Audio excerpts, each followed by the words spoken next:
And he's lost that love because what he's become is just yet another cog in the wheel of high society and elitism.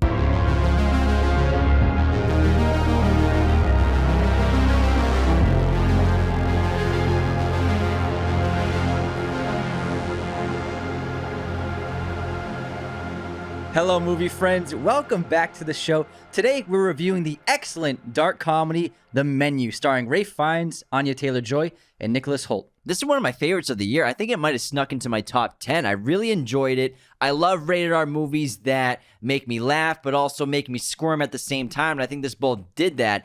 Not to mention, at the end of this movie, I was craving a cheeseburger like I never have in my entire life. I tweeted about it, and then BuzzFeed picked up our tweet and put in one of their articles about people craving cheeseburgers after this movie. You were so proud that you texted it to Mom. I did. I said, so "Hey," I was like, "Hey, Mom, run through this BuzzFeed article." Cute. She was like, "Aw." She's like, "Oh my God, so cute." Because a fan sent that to us. I didn't even know the article. Yeah, it's so cool. But I really enjoyed this movie because I love cooking shows. Gordon Ramsay is my spirit animal. Combine that with great acting, a really cool concept, and a strong film in terms of writing and execution. Excellent production design. And I really think they pulled off something really cool here. And I love the tone that they did. The creator of Succession actually wrote and directed this film. And Adam McKay and Will Ferrell were the producers. I think this might be the last feature film they have produced as a team. They've probably been working on it for several years. That's why they're still together on it. They probably greenlit it like two and a half years ago. Before their feud. Before the feud. But I really love the film. And it has this great humor. But also, like, it just torches the food industry, the high-class food industry, but also has great things to say about social class. And I think that the characters are brilliant. I consider myself a foodie. I can't afford to eat what I want all the time, but I love watching cooking shows and especially high-end food. It's really fascinating what these high-end chefs can do. And they do put a lot of love and care into their food, and it's fascinating to see the things that they can create.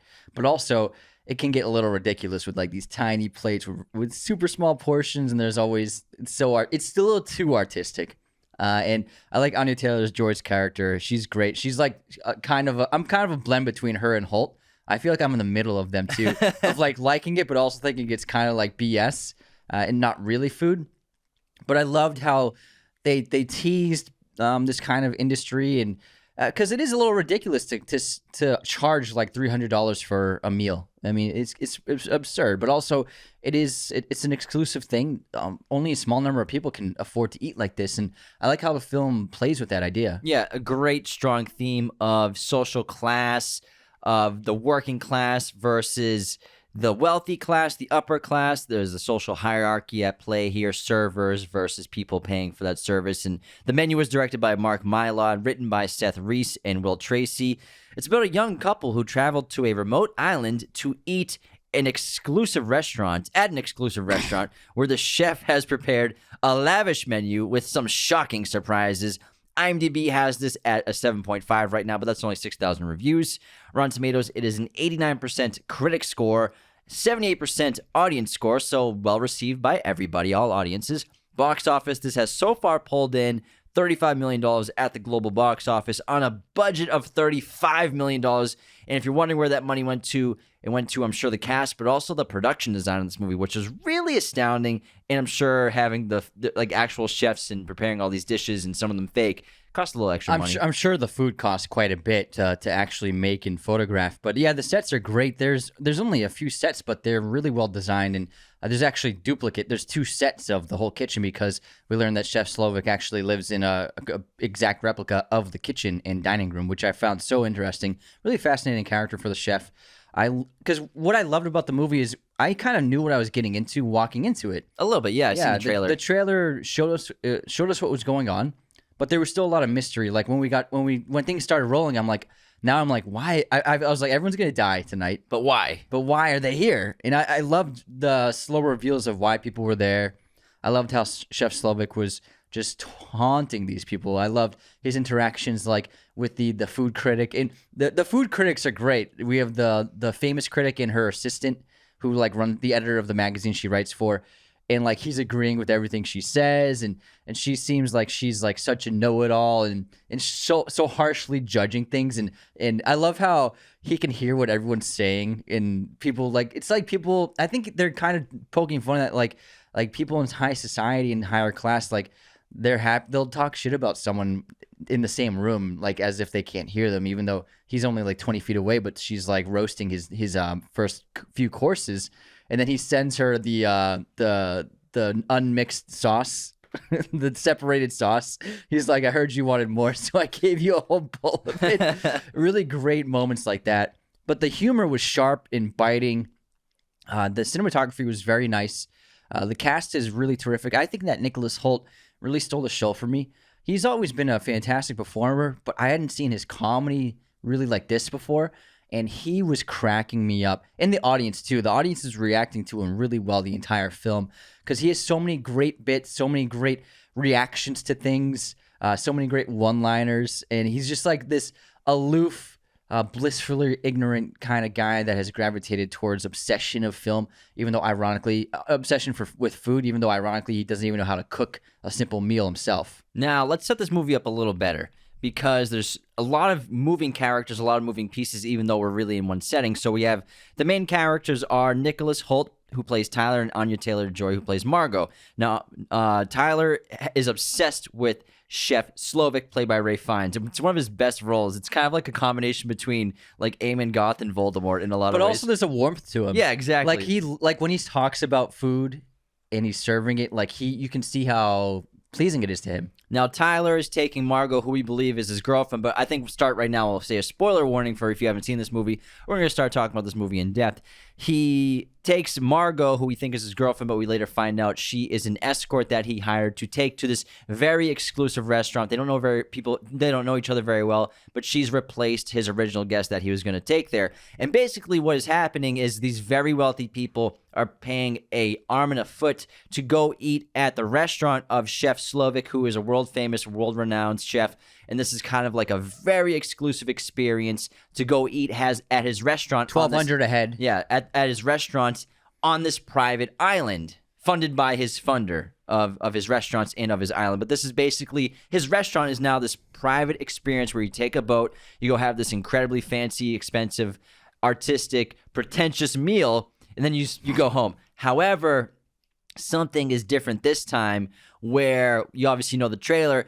Pretty much everyone who's going to this island, they are not coming home. And I love the slow reveal of why, because I was picturing this was kind of going to be like a most dangerous game situation, even though there's a scene like that. Yeah. I thought they were going to be eating the guests or something like that, or they were going to be part of the meal. I thought it was going to be like a survival game. But it's more of a cult-like experience, a cult-like mass suicide, rather than something like that, where Chef Slovik, it's a really interesting thing to do to a chef, because people worship chefs. Like Tyler worships Chef Slovik. He just wants him to notice him and like him, and Chef Slovik does him dirty later on in the movie. It's so funny what he does to him. I'm sorry, the photos of on the tortilla of him taking photos of the food after he's told not to take photos. That killed me. I died. Because Chef Slovik has basically become a cult leader in a lot of ways, and he's lost his love for cooking because he's spent several years becoming so successful and a master of his craft, but now he's spent 20 years, 30 years cooking for people he hates and people he despises and people who don't appreciate what he does, and he makes so many great connections of food to life and existence and existential thoughts about the connection between people and food, and how we've lost that connection, and now people are just paying to pretend like they know about that and they can feel that essence. And he makes it beyond artistry and beyond passion what food means to people. And that ties into why every person is there specifically, because Slovik tells Margot they've been planning this evening meticulously, every detail. So her being there is a whole wild card that they weren't expecting. They were expecting Tyler's ex-girlfriend to be there because he probably wanted her there for a reason as well. So Tyler's there because he's like this social media food blogger who Slovik believes is like ruining the soul of food love, because he's so vapid and he doesn't really love food. It's more like he likes the idea of it, because when he makes Tyler cook in the kitchen, Tyler panics and he has them get him shallots, leeks, and onions. It's And all lamb this, chops. and it's all this. Those are all in the same family of the onion family. It's terrific. And then the food critic and the editor of the magazine are there because even though the food critic helped him get his noticed in his notoriety early in Slovik's career. He says, how many restaurants have you destroyed with your reviews? And you can only imagine how such a high caliber food critic, she could, with the writing of her words, she can just end a restaurant and end a person's dream just because something wasn't perfect to her liking. And it's a terrible thing. And then we have the accountants with the extorting money with the owner of the financier of the restaurant, extorting millions of dollars. And I love the portrayal of them. They were like portrayed perfectly. Then we have the wealthy husband and wife who are there, and no matter how many times they've been there, they can't remember a single dish. He can't remember a single dish he's had in the restaurant.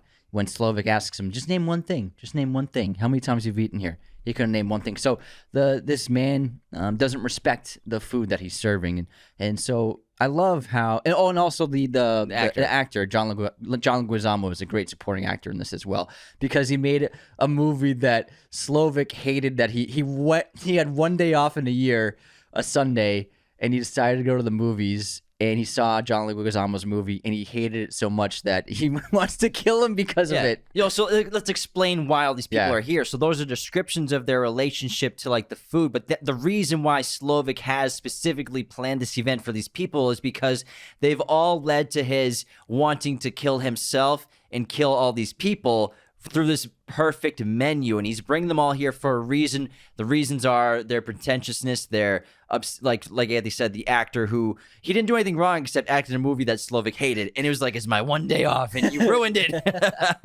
But Margot's a wild card because the girlfriend probably did something that caused Slovik to want to off her as well. All these characters in Slovik's eyes deserve to die, in his opinion. That's why they've been invited there, even though they technically didn't do anything wrong. But because Slovik's so far past the point of being a chef anymore, he's trying to make his final statement to the world, you could say, and like his last final cult leader act where he has a squadron of sous chefs and assistants in the kitchen who will do whatever he says. They are loyal to him to a fault. They will do whatever he says. They've been completely brainwashed to the point where they've all agreed to, this is going to be the final menu, the final time we cook in this restaurant. We're all going to kill ourselves, but also there's going to be death is going to be part of the menu where one of the guys kills himself, and that's one of the courses. And so this entire evening is full of these odd courses of food. Sometimes it's like breadless bread is one of the courses, and all you get is the toppings, and the food critics and everyone, this is outrageous, but it's so interesting and artistic. But really, Slovik's just giving them all the middle finger in their faces, saying that they don't even deserve the bread, which was used to feed the peasant class for centuries and thousands of years. They don't even deserve that. It's not that they don't deserve it. He's showing them that like you don't even think you are allowed to eat bread because you're on such a high level. And the ironic nature of they love food so much, but like they can't even see that when he's just messing with them by serving a breadless plate with just a couple of oils. And they all react to it in like a positive way, like, "Oh my God, this is amazing!" And Nicholas Tyler is just like he's loving every like little ladleful of oil or cream that he can get, and it's just all BS. And I think what's happened with Slovik, it's a really fascinating character. This man who clearly all his life loved cooking and was extremely passionate about the craft of cooking and serving people. And Margot, she makes this connection with him where when she sneaks into his home and she looks through all these old photos of him, she sees this photo of him as like a 20-year-old in some rundown divey burger shop with a spatula in hand, just frying on the flat top bunch of burgers, and he has the biggest smile on his face. He looks like he's so happy. And that's where this love, like this is where he started. He enjoyed serving people, and he's lost that love because what he's become is just yet another cog in the wheel of high society and elitism. Now he's cooking. He used to just enjoy cooking for the common man, but now he cooks for the highest elites in that exist in society, and he's just it's in a way it's his own doing. But also the influence of others, I think, led him on this path of just getting too big and too successful, it ended up becoming his downfall. He ended up hating what he became, and now he's just trying to, I think, make amends with his life and destroy the person he has become because he hates what he's become. He's a man with principle, ironically, which is interesting. Even though he's about to kill a bunch of people and kill himself, he's a man of principles. And once he discovers who Margot truly is, she is an escort who Tyler hired.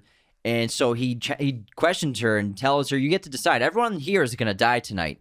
You get to decide whether you're going to be with the serving class or with the other class, the higher class, the takers or the servers. He's like, you're the givers or the takers. He's like, yeah, you're right. So yeah, thanks for the correction. I spotted you because I could spot a server and I knew you were one. You were a server. You're a server. Do you want to be part of us? Do you want to be doing, I guess, the killing or part of our class when we all die, or part of them? But Margot, all she's trying to do is survive. She's a survivor, clearly, because she's the only one that survives at the end, outsmarting everybody and flipping Slovik's entire fundamentals and principles on its head, and really understanding Slovik more than anybody ever has, probably, because, he accepts her for their team. He's like, go get me a barrel, and she sneaks off and does something else, and she gets in that knife fight with his assistant and kills her. Elsa, yeah. She's terrific in that movie. She's great, yeah. Great character. And Slovik and Margot kind of have this connection. And by the end of the film, we learn the plot is that they're going to kill everybody in a mass suicide, in a cult-like ritual in a lot of ways, you could say. Absolutely. Kind of like a Jonestown situation. It was a little bit like Midsummer kind of, too. The music was very Hereditary. Yeah. Before we continue, the best way to support Raiders of the Lost Podcast is to become a patron today at patreon.com/Raiders of the Lost Podcast. You get awesome perks like personalized videos, personalized messages. We have tiers in the $2, $5, $10, $25, and $100 tier. Every tier gets specific perks, but every tier also gets access to a weekly bonus episode. Please check out our Patreon at patreon.com/Raiders of the Lost Podcast and help support us today. Also, this is the first episode where our show has been filmed with the Black Magic cameras. Thanks so much to Black Magic Design for providing us with 2 Black Magic G2 6K cameras. These things are incredible. They shoot all the way up to 6K cinema log. If you are an independent filmmaker, I cannot recommend Black Magic Design enough. These are just a couple grand, which is so affordable for a production. And then a little color correction with DaVinci Resolve. It really looks stunning. So thanks, Blackmagic, so much for these awesome cameras. This episode is also sponsored by MoviePosters.com. Use our special promo code Raiders10 to get 10% off your order today. They have a gigantic selection of pretty much every movie and TV show imaginable in their poster library. Head on over to MoviePosters.com and use our promo code Raiders10 to get 10% off your order today. Margot is able to save herself because she truly understands that Slovik has completely committed to the menu. The menu is king, meaning that rules still do apply to this restaurant and to this experience and the dining experience of being a patron, where even at the end, after everyone finds out you're going to die, we're going to do it very soon, but also please pay your bill. Don't worry, gratuity is already included. So everyone's paying their bill knowing they're about to die in a few minutes. But then Margot very cleverly truly understands Slovik in this moment, in this situation. She orders something off the menu. Well, first she sends her food back. Okay. Oh yeah, right. She sends her food back because who he is he's a cook. He serves, and so he can't stand. Throughout the film, it's laced throughout. He can't understand why she hasn't taken a bite of anything, and he approaches her a couple of times about this, and then this is the moment where she says she wants to send this back, and he just goes to her. He's like, "You haven't eaten anything," and he's like, "Why won't you eat?" He's like, he's desperate to feed her. That's who he is, and I love the character's really complex because he's about to kill her, but he wants her to eat his food. It's really great. Yeah, and so she understands the situation so well, sends the food back, asks for something else, and he's like, "What do you want?" She's like, "What can you make?" "Pretty much everything." She's like, and he's like a desperate boy trying to please his mom. "What can I cook you?" He's like, "I'll cook you anything." And she remembers that photograph she saw in his private quarters, and she asks for a cheeseburger, not a fancy one, a good old cheeseburger. She's like, "Can you do it?" He's like, "Yeah, I can do it." She's like, "Are you sure?" He's like, "I'll make you a cheeseburger just like the ones that your mom and dad could barely afford when you were a kid." And he makes the most delicious looking greasy cheeseburger with great fries. All that cheese. Oh my goodness. My mouth's watering. This burger looked incredible. Yeah. And Margot's so smart. She takes a bite. Then she says, I think my eyes were bigger than my stomach. And he says, I completely understand. She asks, can I get a to-go bag? He has to stick to the rules of the menu of being a cook in a restaurant. Oh, she's going to pay her bill. She has an exact amount of money. How much is that going to run me? She has $10 cash, pays for it, takes the burger to go, and they let her leave because she understands the situation better than everyone there. So I disagree. With why she escaped? Yeah. Why? So Slovik let her go not because of the rules. He let her go because she made an actual connection to him as a cook. Everyone else there, it's all facade. They don't give a shit about what he's making, and it's all elitism. She is a lower class citizen, just like he was. And she understood that in that photo, him smiling, that was when he was happiest. So she made a connection to what made him fall in love with food, which was just serving people really simple meals, like in a good old-fashioned American cheeseburger. And so she made a real, true connection with him as a taker and a giver, the connection he fell in love with, serving. That's why he's obsessed with her, wanting to eat, trying to get her to eat something. If she had just taken a bite of something he served earlier and asked for it to go, they wouldn't have let her go. It's because she made the connection with him, traced back to his roots from that old photo, and understood this is who he is. And so for a moment, because of this, he spared her because she deserves to leave. Everyone else still deserves to die. Yeah, that's definitely one way to look at it. You're probably right, but I still think I like the principal idea better. That he just did it because it's part of the rules. Because he's so committed to the menu. And whatever happens logistically, it's going to happen. And because she sent her food back, ordered something off menu, she got to go. But I think you're probably right. I think so too. And I think you're wrong. I really enjoyed this movie. However, I will say I did not love the moment coming next where Margot escaped. I loved that. I loved the moment she got the burger and left, and I thought it was super clever. However, I did not like how every guest just accepted their fate of being burned alive and didn't do anything about it. I know that they might have had an existential awakening or a moment of clarity in this entire situation where, like, it doesn't matter anymore. Yeah, I'll off myself. But the fact that they're willing to just die for the chef who they just met, who maybe changed their perspective on life, but not only just die, but be burned alive and take it willingly, even though, like Slovik said, if you guys fought back, you probably could have escaped. Yeah. Because there's no escape coming at all, but you could have still fought out of that building and made it out alive at some point. I don't really like how everybody just accepted it and just burned themselves alive. It was very Midsummer, but on a huge scale with choice is still there. You still can choose to fight. I don't see anyone in that room not fighting to save their lives. Yeah, so I completely agree, and that's why I gave this movie a 4-star rating on Letterboxd, because I loved it, but also that, I think, was the really big issue I had with the film. I like the idea, but your basic survival instincts are going to kick in, and you wouldn't let someone burn you alive. It only works in Midsummer because he's been paralyzed, and then everyone else is just a scarecrow. Well, and some other people and the other guys completely volunteer because they're brainwashed. Yeah, completely in all for what's going on. So if the cooks and the sous chefs did it, yeah, I understand that. They're completely brainwashed by Slovik, but the customers who've been trying to survive this entire night, what, just because of the last few minutes that you've just given up on life now? You don't want, and you want to burn alive? Yeah. It took me out of it. I think it would have worked better if he served them like a dessert that would have paralyzed them all. Mm-hmm. That would totally get around that issue.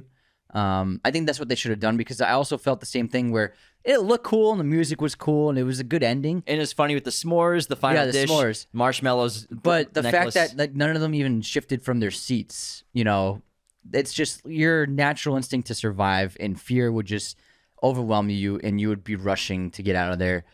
So I think that he should have served them something that paralyzed them. Or something else, maybe chain the nun. Because I understand it's a movie. It's not real. Yeah. But I still think that took me out of it because I thought it was a near perfect movie. I thought it was really a terrific film up until that point as well. So it was still a good ending, I think. It was solid. Yeah. I liked when Margot's just eating the burger in the to-go box on the boat, watching the building explode in the distance. And she's like, I don't give a fuck. Yeah. I'm glad I survived. Like, whatever. She's like, cool. What am I doing next? But yeah, I agree with that. But this movie had really great moments, like the moment where the older guy gets his finger cut off right away. That's kind of something that you can see in the trailer and in the poster, something like that happening. It was actually in the poster, if you look closely, a lot of details from the movie are there, but it looks like it's kind of hidden by body language. Like he's actually like screaming in pain with his hand in the poster, but it looks like he's laughing with other guests. So when I glanced at the poster, I thought he was laughing in the background, but he's really screaming in pain. That's funny. So I think that there's a lot of great subliminal hiding of things in the advertisement that you've realized the truth in the movie when you're watching it. Yeah, and there are some great bits like when Margot makes a connection to the radio of calling for help, and then the captain of like a Navy ship or whatever, a National Guard ship shows up, and he's like, "What's going on here?" And he pulls out a gun, and everyone's like, "Thank you, it's them, it's them, it's them." They're trying to kill us. And he's about to like arrest them, and then he lights a candle, revealing that the gun was just a lighter. That was really good. I loved it. It was really funny too. It so was many great jokes. Terrific. I think one of my favorite jokes in total were the names of the courses and the dishes. They were always like a great dish name, but like changed a little bit to make a great joke out of it at the same time. And obviously, I think the best one was Tyler's, whatever the hell this is. I can't remember the name of the dishes, but when he had Tyler, like, "Hey, Tyler, you're such a prodigy of mine, and here's your chef's jacket," and Tyler's like bumbling, like he's so proud to be able to invite it into the kitchen. He's like, "Yes, chef." He's like, "You're come cook, come show us how to cook," and so everyone's like trying to watch Tyler cook his bumbling dish. He's like, "Everyone gather, watch. Let's learn from Tyler." He's chopping an onion horribly, and then Slovik is like, "This must be a new method of chopping." Because he hates him. Yeah. Slovik hates Tyler. He hates everyone in that room except for Margot. He has a reason to hate everybody. I think, in his eyes, everyone deserved it in that room except for Margot. Maybe that's probably, you're right, why he let her leave, because she made that connection with him. Yeah. Besides the chefs, that's why they're on his side of the givers. The takers all deserve to die tonight. That's why he chose them specifically. There's also one other thing that I felt was kind of a glaring problem. We saw hints of how the sous chefs lived, and it was very like militaristic. They lived in a community. They all slept on small cots in the same room, and you could see like the hints of the lifestyle. But I would have liked to see a little bit more of an example to prove why these people would kill themselves. Just a little bit more. Maybe there could have been one more scene with Slovik talking to them in some capacity. I just wanted a little bit more reason proving why all these people have agreed to kill themselves. Yeah, I guess. For me, it's not super important because I think plenty of cult movies or cult stories that you watch, even documentaries, you see that they've already been brainwashed. I don't think you have to see how they've been brainwashed or how it's continued. I think, yeah. So I would argue that oftentimes cults, they have an afterlife appeal to them, religious appeal to them, and so the followers think like, "Oh, I'm gonna die, but I'm gonna be brought into this afterlife." Good point. Whereas here, there's no such thing as that. So it's just them being cooks, and so I would have liked to see a reason for them looking forward to dying, despite just creating the menu. Even though like you think it's like a mass suicide, like it is at the end with many of them, but there are a couple people die before. For example, the sous chef kills himself as one of the second course of the dinner, which is crazy, and it's not part of the group, so it's not exactly completely cult-like in terms of all passing together to make a statement. Yeah. But he's clearly making a statement with his menu. I love that scene, though. But it makes me wonder if you want to make your statement with this menu, would blowing your building up being the right way to go about it if you want to show the world what you're doing? I just think I think that's fine, because I think Slovik just wanted to destroy everything he had become, and the restaurant's part of it. The restaurant he's ashamed of. In the lifestyle. Yeah. That's why he asked Tyler, like, "Do you want to be me? Do you want my life?" Yeah. Or he asked the sous chef, "Do you want to be me? Do you want my life?" And the sous chef says no, even though that's what he wanted in his past. Yeah. And I think Slovik, like I said, really interesting character. The acting was really terrific in this movie. And I also love the music by Nicholas Britell, who does the music for Succession. Really terrific stuff. He's one of the best composers working today. He's really great. Yeah. He's really impressive. But for me, Nicholas Hoult really stole the movie for me. Yeah, I think he was so funny. He was. And just like his facial reactions to things were so spot on. He had me cackling like constantly, and I would just, and even if I wasn't cackling, he would just like, his eyes would do something, and I would just like laugh to myself like, "Oh my God, he's ridiculous." He really just stole the show, I think. And then Ralph Fiennes, someone told me that they thought he reminded him a little bit too much of Voldemort in this one. I think that just like when Rafe is ever menacing, he has like, I think that because Voldemort's so famous for him. I think it's impossible to watch a Ralph Fiennes movie without thinking of Voldemort. Yeah, because when he's being menacing, that was Voldemort. But also there is like this soothing, loving quality mixed in with him where when he's talking about food and when he's serving, and there is like a heart to him and a warmth to him, and he like blends in. He blends in like with one sentence, warmth and then menace immediate like on a dime, and it's really fat. Like he's such a very controlled performer, and a lot goes into that, and he just does it effortlessly. And when you're watching him cook the cheeseburger, it's like he's a different person. Yeah. He just actually is just full of joy. He's smiling. He's smirking. Yeah. He's enjoying himself. It's like he's taken back into time. He's in a time machine. He's like he used to be, caring about what he does because he doesn't care anymore. Not at all. Because when he's making food now, he's just yelling at his chefs. Yeah. Yeah, it's just he's like a drill sergeant, and then when he's making the burger, it's like he's 20 again. It was a cool movie though. A great really original liked it. concept. I Yeah. liked it a lot. Just like that third act after Margot leaves. That just, I agree. I feel like some people could have survived or something or got out of there. It would have made a lot more sense. Yeah. But some cool facts about this film. So screenwriter Will Tracy came up with the idea of the story while visiting Bergen, Norway, when he took a boat to a fancy restaurant called Cornelius Samorsten restaurant. Samorsta. You got it. I'm sorry. It's Cornelius Showmat. It's a restaurant on a nearby private island, and they realized they were stuck or trapped on the island until the meal was done. Oh, and there were really great coverage and insert shots of the tide coming in against this old wood, all these old roots, driftwood. Thank you. It was really stunning. Also, the lavish food layouts were prepared by renowned French chef Dominique Crenn, the only female chef in the United States to attain 3 Michelin stars for her restaurant Atelier Crenn in San Francisco as of 2016. Though many of the cast and crew were often tempted to taste the delicacies between takes, they had to be reminded that the food items were predominantly props and thus inedible.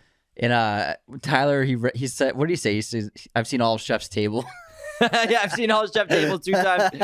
Oh man, Chef's Table is an incredible show. Great. If you've never seen it before, holy crap! I watched a pizza one. They have a new one. It's a whole new season. I heard about that. Chef's Table Pizza. Yeah, the whole season. It's 6 episodes of pizza specialists, and I've seen 2 episodes, and they're fantastic. I can do it. The first one is about this Italian chef named Massimo, and that got me hooked after watching. The beef guy, or no? It's an Italian chef. Well, the beef guy's Italian too. Yeah, not the beef guy though, but he just has a couple Italian restaurants. But he's a terrific chef. But man, that show is excellent. Chef's Table. The production value is off the charts. I was wondering if someone would reference it in the movie, and when he did, I was like, "Fuck yes!" So it's so funny, so damn funny. But overall, I enjoyed this movie. I agree. I give it a 4 out of 5, 8 out of 10, which still a really rating. good score. And it was just a refreshing movie. I feel like in the last couple months there hasn't been a movie like this tone, which I love. I love dark comedy, and I just love irreverent stuff, and it's just super fun. Let's see what it can do going forward in the box office, because right now it's breaking even with its with its budget, but that doesn't mean it's going to make money. So it's probably going to lose money at this rate. You know, it probably. What's it at? It's at 35 on a budget of 35. What about international? No, that's total. That's total? Total box office, global. All right. Well, it's still going to run in the theaters for I a hope few it makes weeks. more because it was a lot of fun. Yeah, it was a really good movie. I enjoyed it. Yeah, I had a great time watching it. But that's a surprisingly high budget for that film. I think it's the talent. I think Anya, Nicholas, and Rafe, they pull $5 million Yeah, each. You know, Anya's a huge star. She probably got the most out of everyone. Her and Nicholas Holt. No, Ray Fiennes got the most. He's an Oscar winner. Oh yeah, you're right. Are you kidding me? He probably got he's an Oscar They winner. all probably got 5 or close. They all to got it. 5 probably. So that's a lot of the budget. And again, the production value was off the charts. So that was an expense. Those were expensive sets. I love Anya Taylor-Joy, but Ray Fiennes is an Oscar winner. He's just one of the best actors alive. Yeah. And it was a large cast. It was a great cast. Yeah, the actress who played Elsa. I mean, Leguizamo probably pulls 3 every movie. So Hong Chow, who played Elsa, she's actually in the upcoming Darren Aronofsky film, The Whale.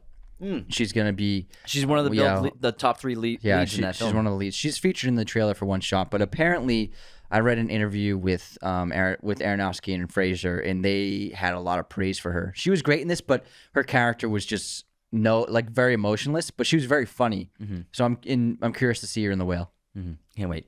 I hope you enjoyed this review of Me too. the menu. What kind of burger did you get? I'm sorry. Oh, I got just You got a smash burger? classic smash cheeseburger, yeah. Oh man. Because he made a smash burger, Yeah. so I was like, I need a smash burger right now. I didn't want to go because I had just spent $180 at Trader Joe's. So I was like, I have to eat the food I just bought. I have to eat that. I dropped Anthony off at home. I'm like, see ya. Peace out. I'll get you a Coke. Yeah, I was like, give me one of those old Cokes.